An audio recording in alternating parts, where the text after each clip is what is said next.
대선 이제 9일 남았습니다. 정치부 현장 기자가 대선 전국 상황을 분석해드리는 대선 설명서. 정치부 한성훈 기자와 선거 막판 단일화 변수와 가능성 짚어보겠습니다.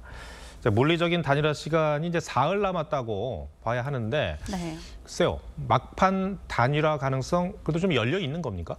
아직 사흘간 시간이 남아 있으니까 물리적으로는 가능합니다. 다만 이 조건이 매우 까다로운 상황인데요. 김문수 후보와 이준석 후보는 단일화를 둘러싼 입장이 확연히 다릅니다. 김 후보는 이 후보를 빼고는 뭐든 다 양보할 수 있다 이런 입장이고요. 이 후보 측은 단일화에 선을 그으면서도 유일한 방법은 이준석 후보로의 단일화다 이런 입장입니다. 하지만 최근 여론조사를 보면요. 이 후보가 두 자릿수 지지율에 진입하긴 하지만 김 후보와 이 후보 지지율이 20%포인트 이상 격차가 나는 상황입니다. 또 오늘 나온 여론조사에서도 단일화 후보 적합도를 물어봤는데 김 후보가 45.2%로 26.7%인 이준석 후보에 앞서고 있습니다. 결국 이 지지율 상으로는 이준석 후보로의 단일화 쉽지 않은 상황인 게 사실입니다. 네. 오늘 김문수 후보가 이준석 후보와의 만남을 추진하겠다고 했잖아요. 네. 물밑에서 어떤 조율이 있습니까? 국민의힘 선대위 핵심 관계자들 이야기를 들어봤는데요. 이준석 후보 측 캠프 관계자들과 소통은 하고 있다고 말했습니다. 단일화 마지노선인 28일 전까지 실제 접촉 가능성도 배제하지 않고 있습니다. 하지만 내부에서는 의견이 엇갈리고 있습니다. 자꾸 김 후보가 이 후보와의 단일화나 만남 추진을 공론화하면 오히려 성사 가능성을 떨어뜨릴 수 있다는 겁니다.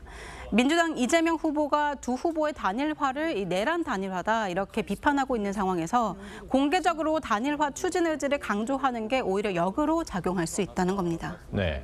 근데 이런 상황에서 오늘 홍준표 전 시장이 이준석 후보를 지지하는 듯한 글을 남겨서 이거 어떻게 봐야 됩니까? 오늘 국민의힘에서도 당황스러워하는 분위기가 역력했습니다. 일부에서는 추후 단일화 과정에서 이준석 후보를 포용하기 위한 제스처다. 그러니까 이 달래기용 메시지다. 이렇게 해명을 내놓긴 했지만요. 내부에서는 격양된 분위기가 적지 않았습니다. 홍 전 시장이 불필요한 표현으로 선거판을 흔들려는 거 아니냐 이런 비판도 나왔습니다. 홍 전 시장 캠프 출신 한 의원은 홍 전 시장이 경선 과정에서 느꼈던 정치적 상처 이해하고 있지만 당대표와 대선 후보까지 지내셨던 분이 이 특사단 회동 메시지를 뒤집는 듯한 이런 발언, 당 전체에 부담을 준다 이렇게 말하기도 했습니다. 또 친한계인 박정훈 의원은 배신자 인증이라면서 그냥 하와이에 정착하시라 이렇게 비판글을 올리기도 했습니다. 예.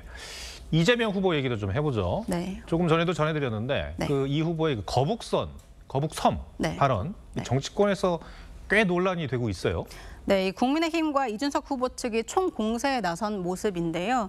이 앞서 호텔 경제론과 커피 원가 120원 발언 등 이 후보의 경제관에 대한 공세가 어느 정도 이 지지율 변화에 영향을 미쳤다 이런 분석이 반영된 것 같습니다. 이 단일화 성사 여부에만 매달려 있을 수 없는 국민의힘이 특히 이슈화에 주력하고 있습니다. 예. 그래서인지 민주당의 대응도 상당히 강경하죠? 예, 그렇습니다. 이 앞서 전해드린 것처럼 민주당이 오히려 이준석 후보를 허위사실 공표다 이렇게 고발한 것도 이 논란인 거북섬을 만든 건 이재명 후보가 아니라는 점을 강조하려는 걸로 보이는데요. 오늘 오전에 이 후보가 대통령에 당선되면 비상경제대응 TF부터 먼저 구성하겠다 이렇게 발표한 것도 자신을 향한 이 경제, 민생 관련 공세를 차단하려는 의미가 담긴 걸로 봐야 할 듯합니다. 다만 이 후보와 이 민주당의 해명에도 불구하고 앞서 커피 원가 120원 같은 발언의 휘발성이 큰 만큼 예의주시하는 분위기도 적지 않습니다. 네, 한성훈 기자 잘 들었습니다.